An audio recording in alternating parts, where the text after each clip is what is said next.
A Patriot Peacemaker by Dennis Shaw Brogan.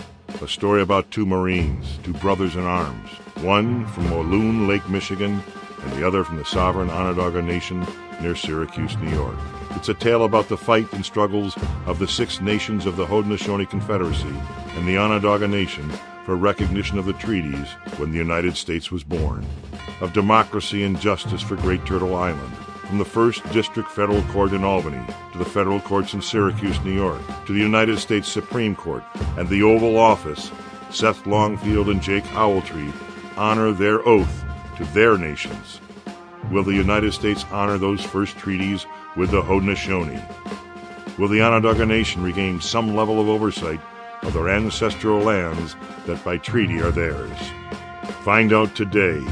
Buy the paperback book at Amazon.com or the audiobook at Audible.com.